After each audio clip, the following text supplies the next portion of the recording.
அனைவருக்கும் வணக்கம். கடந்த 100 நாட்களில் 100க்கும் மேற்பட்ட பாலியல் வன்கொடுமைகள் நம்ம தமிழ்நாட்டில் நடந்திருக்கு. அதில் குறிப்பாக பார்த்தீங்கன்னா 63 பேர் மாணவிகளும் குழந்தைகளும். இதெல்லாம் கேட்கும் போது நமக்கு எவ்வளோ ஒரு கஷ்டமாக இருக்குது, எவ்வளோ ஒரு ஆதங்கமாக இருக்குது. பார்த்தீங்கன்னா பெற்றெடுத்த அந்த தாய்மார்களுக்கு தான் அந்த வலியும் வேதனையும் தெரியும். அந்தந்த குடும்பத்தில் உள்ளவர்களுக்கு தான் தெரியும். வெளியிலேருந்து பார்க்குற நமக்கு அதை அனுபவிக்கிற அந்த உணர்வு அந்த அளவுக்கு இருக்காது. கேட்குற எனக்கே இப்படி இருக்குன்னா பாதிக்கப்பட்டவங்களுக்கு எப்படி இருக்கும்? ஒரு தாய் தன்னுடைய வயிற்றில் 10 மாதம் அந்த குழந்தையை சுமந்து பெற்றெடுத்து பாலூட்டி சீராட்டி வளர்த்து ஒரு பள்ளிக்கு அனுப்புகிறார்.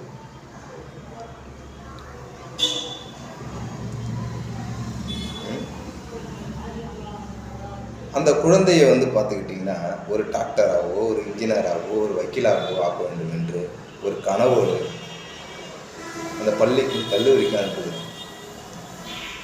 அப்படி அனுப்பப்பட்ட அந்த மாணவிகள் என்ன நிலைமைக்கு ஆளாகிறாங்க? அந்த கல்லூரியிலே பாதுகாப்பு இல்லை, அந்த பள்ளியிலும் பாதுகாப்பு இல்லை, ஆசிரியர்களாலேயே பாலியல் வன்கொடுமை. யாரை நம்பி இந்த படிக்க அனுப்புறது சொல்லுங்க? நம்ம வீட்டு பிள்ளைக்கு அது மாரி ஒரு கஷ்டம் நடந்தால் நம்ம சும்மா இருப்போமா? அப்போ இதை பாதுகாக்க வேண்டிய கடமை யாருக்கு இருக்கு?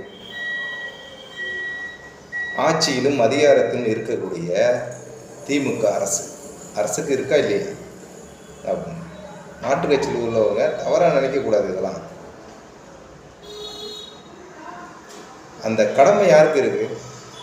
மக்கள் ஓட்டு போட்டு தேர்ந்தெடுத்து ஆட்சியில் உங்களை அமர வச்சிருக்காங்கன்னா அப்போ அந்த மக்களுக்கு எவ்வளோ ஒரு பாதுகாப்பாக ஒரு அரணாக நீங்கள் அந்த தமிழக அரசு இருக்கணும். சரி, ஒரு குற்றம் நடக்குது, அது திரும்ப நடக்காமல் இருக்கிறதுக்கு நீங்கள் என்ன பண்ணுறீங்க? திரும்ப நடக்காமல் இருக்கணும்ல. மேலே மேலே மேலே ஒரு தவறு நடந்துக்கிட்டே இருக்கு, பாலியல் வன்கொடுமை அதிகரிச்சுக்கிட்டே இருக்குன்னா அப்போ நீங்கள் என்ன அதிகாரம் பண்ணுறீங்க? ஆட்சியின் அதிகாரத்தில் இருந்துக்கிட்டு என்ன அப்படி நீங்கள் ஆட்சி செய்கிறீங்க சொல்லுங்கள். ரொம்ப கஷ்டமாக இருக்குங்க.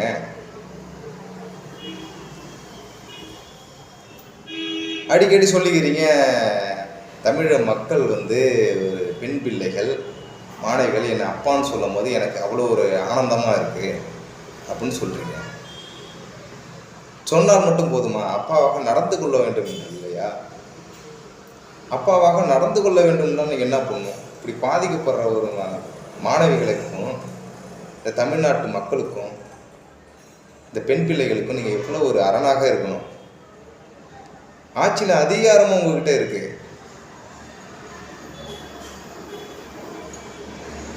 அனைத்து துறைகளையும் உங்கள் கண்ட்ரோலில் வச்சுருக்கீங்க.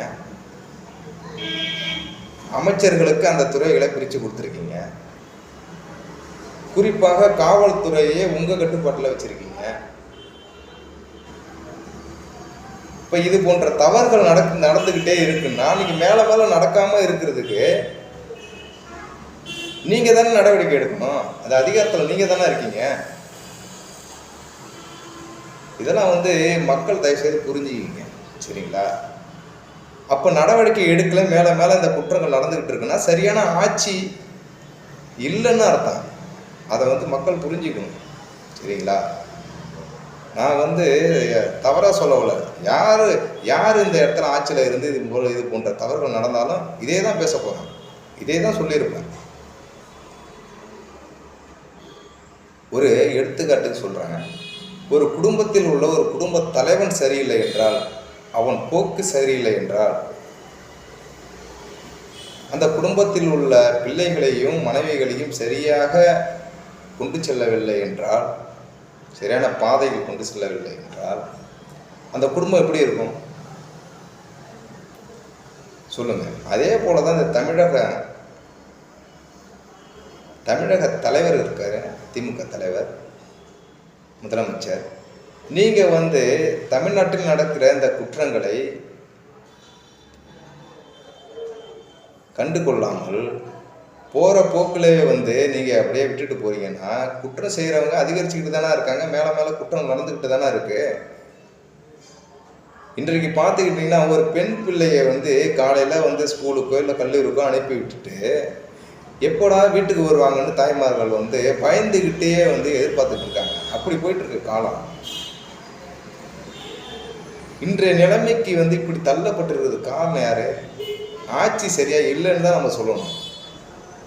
நீங்கள் சரியான அரசியல் செஞ்சீங்கன்னா, ஆட்சி செய்தீர்கள் என்றால், ஏன் வந்து மேலே மேலே குற்றம் நடக்குது? ஒரு குற்றம் நடக்குது, அந்த குற்றத்தை வந்து நீங்கள் சரியான முறையில் கண்டிச்சிங்கன்னா, ஏன் மேலே மேலே நடக்குது? அதுக்கு சரியான தண்டனை கொடுங்க.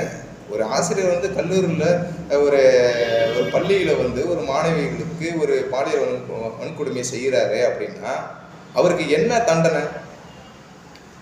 அரெஸ்ட் பண்ணுறீங்க, அதுக்கப்புறம் அவர் வேற வக்கீலை வச்சு அவர் ஜாமீனில் வராரு, அதுக்கப்புறம் வெளில வந்துடுறாரு. வேற என்ன அது? இது போன்ற தவறுகள் மேலே நடக்காமல் இருக்கணும்னா என்ன, அவருடைய பதவியை வந்து பறிக்கணும். அந்த கவர்மெண்ட்ல இருக்கிற அந்த ஆசிரியருங்கிற பதவியை வந்து பறித்து பாதிக்கப்பட்ட அந்த குடும்பத்தில் கொடுக்கணும். அவருடைய இதுவரையும் உள்ள அந்த ஊதியம், கவர்மெண்ட்ல கொடுத்த ஊதியத்தில் பாதி வந்து அந்த பாதிக்கப்பட்ட குடும்பத்துக்கு கொடுக்கணும். இப்படிலாம் வந்து ஒரு விஷயத்தை செஞ்சீங்க தான் அடுத்தடுத்து தவறு நடக்காது. தவறு நடக்காமல் இருக்கிறதுக்கு இது போன்ற ஒரு விஷயத்தை வந்து செஞ்சுக்கிட்டே தான் இருக்கணும். தண்டனையை வந்து ரொம்ப ஸ்ட்ராங் படுத்தி கொடுக்கணும். இதெல்லாம் வந்து தமிழக மக்கள் வந்து அனைவரும் தயவு செஞ்சு வந்து கவனிங்க. 4 ஆண்டு முடிஞ்சிச்சு, இன்னும் 1 ஆண்டு காலம் தான் இருக்குது இந்த திமுக ஆட்சி. இந்த 4 ஆண்டு காலத்தில் வந்து எவ்வளோ பாலியல் குற்றங்கள், நான் வந்து 100 நாட்களில் உள்ளதான் சொல்கிறேன், சரிங்களா? இதுக்கு மேலே பார்த்தீங்கன்னா ஊழல், திருட்டு வழக்கு, ஒரு பக்கம் கள்ளச்சாராயம், கஞ்சா, கொலை, எவ்வளோ போய்கிட்டு இருக்கு. இதெல்லாம் நம்ம பார்த்துட்டு தானே இருக்கோம். சட்ட ஒழுங்கு சரியில்லை, அவ்வளோதான். அதை தான் சொல்லணும்.